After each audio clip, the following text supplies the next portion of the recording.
ಅವ್ರು ನಮ್ಮ ವರಿಷ್ಠರು ಅವ್ರು ಭೇಟಿಯಾಗಲೇಬೇಕು. ಹೋದಾಗ ಭಾಳ ದಿವಸ ಭೇಟಿಯಾಗಿರಕ್ಕೆಲ್ಲ ಆಗಿದ್ದೀವಿ.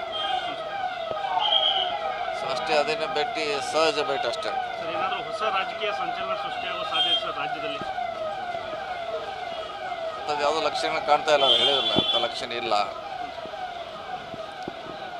ಸೊ ಹೊಸ ರಾಜಕೀಯ ಸಂಚಲನ ಆಗಲಿ, ಹೊಸ ರಾಜಕೀಯ ಬೆಳವಣಿಗೆ ನಮ್ಮ ರಾಜ್ಯದಲ್ಲಿ ನಡೆಯುವಂಥ ಲಕ್ಷ್ಯಗಳು ನಮಗೇನು ಕಂಡು ಬರ್ತಾ ಇಲ್ಲ. ಮುಖ್ಯಮಂತ್ರಿ ಮೇಲೆ ಸಾಕಷ್ಟು ಒತ್ತಡ ಬರ್ತಿರುವಂಥದ್ದು ಸರ್, ರಾಜೀನಾಮೆ ಕೊಡಲೇಬೇಕು ಅನ್ನೋ ಒತ್ತಡವನ್ನು ಯಾರು ಹಾಕ್ಯಾರ? ವಿರೋಧ ಪಕ್ಷದವ್ರು ಹಾಕಿದಾರೆ. ಅವ್ರು ಏನಾದರೂ ಹೈಕಮಾಂಡ್ದಿಂದ ಏನಾದರೂ ಹೈಕಮಾಂಡ್ ನಮ್ಮ ಪಕ್ಷದಿಂದ ಯಾವುದೇ ಇಲ್ಲ. ಅವ್ರು ವಿರೋಧ ಪಕ್ಷದಲ್ಲಿ 2-3 ತಿಂಗಳಿಂದ ಹೇಳ್ತಿದ್ದಾರೆ, ಇವತ್ತಲ್ಲ. ಸೊ ಹೇಳ್ತಾರೆ. ಸೊ ನಾವು ಕಾನೂನು ರೀತಿ ಹೋರಾಟ ಮಾಡೋಂಥ ನಿರ್ಧಾರ ಮಾಡಿದ್ದೀವಿ. ಈಗಾಗಲೇ ಸರ್ ಇಡಿ ಕೂಡ ಪ್ರಕರಣ ದಾಖಲಿಸಿಕೊಂಡಿರುವಂಥದ್ದು. ಮಾಡಲಿಕ್ಕೆ ಅಂತ ತೊಂದರೆ ಇಲ್ಲ, ಮಾಡ್ಬೋದು. ಅವರು ಕೂಡ ಮಾಡಲಿಕ್ಕೆ ಅದಕ್ಕಾದ್ರೆ ಮಾಡಲಿ, ಸತ್ಯಾಂಶ ಹೊರಗೆ ಬರ್ತದೆ. ಇನ್ನೊಂದು ಸರ್, ಇವಾಗ ಪಿ ರಾಜು ಅವರು ನಿನ್ನೆ ಪತ್ರಿಕಾಗೋಷ್ಠಿ ನಡೆಸಿದ್ದಾರೆ ಬೆಳಗಾವಿಯಲ್ಲಿ. ಬೆಳಗಾವಿಯ ಸಚಿವರೊಬ್ಬರು ಭೂ ಕಬಳಿಕೆ ಮಾಡಿದ್ದಾರೆ, ಅವನ್ನೆಲ್ಲ ಅವ್ರ ವಿರುದ್ಧ ಕೂಡ ಪ್ರಕರಣ ದಾಖಲು ಮಾಡ್ತೀವಿ ಅನ್ನೋ ಮಾತುಗಳನ್ನು ಹೇಳಿದ್ದಾರೆ. ಹೇಳಬೇಕಲ್ಲ ಯಾರು ಏನು ಎಲ್ಲಿ ಅಂತ ಹೇಳಿದಾಗ ಮುಂದೆ ಅದಕ್ಕೆ ಹೇಳಲಿಕ್ಕೆ ಆಗ್ತದೆ. ಇನ್ನೂ ಅದು ಅರ್ಧ ಇದೆ.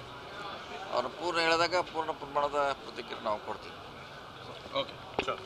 ಸರ್ ರಾಜ್ಯದಲ್ಲಿ ಮತ್ತೆ ದಲಿತ ಎದ್ದೇ ಇಲ್ಲ, ಎಲ್ಲಿದೆ ಜನ ಹೇಳ್ತಾರೆ ಎದ್ದಿಲ್ಲ, ಯಾವುದೇ ಎದ್ದಿಲ್ಲ, ಯಾರು ಎದ್ದಿಲ್ಲ, ದಲಿತ ಅಂತ ಏನಿಲ್ಲ. ಅರ್ಧ ಗಂಟೆ 1 ಗಂಟೆ ಕೂತಿದ್ವಿ, ಚರ್ಚೆ ಮಾಡಿದ್ವಿ ಅಷ್ಟೇ. ಚರ್ಚೆ ಯಾವುದಿಲ್ಲ, ಯಾವುದೇ ಹಗರಣ ಇಲ್ಲ. ರಾಜಕೀಯ ನಮ್ಮ ಕೆಲವು ಸಮಸ್ಯೆಗಳನ್ನು ಚರ್ಚೆ ಮಾಡಿದ್ವಿ ಅಷ್ಟೇ. ಇಲ್ಲ, ಯಾವ್ದು ಮಾಡೋರು ಅದಕ್ಕೇನು ಫ್ರೀ ಆಗಿ ಮಾಡ್ತಾರೆ, ಅದೇನು ಅದಕ್ಕೇನು ದುಡ್ಡು ಬೇಕಾಗಿಲ್ಲ, ಅವಶ್ಯಕತೆ ಇಲ್ಲ. ಟ್ರೋಲ್ ಹಾಗೆ ಆಗ್ತದೆ, ಅವ್ರವ್ರ ಅಭಿಮಾನಿಗಳು ಮಾಡ್ತಾರೆ. ಅದಕ್ಕೂ ಈ ಬದಲಾವಣೆಗೆ ಏನೂ ಸಂಬಂಧ ಇಲ್ಲ.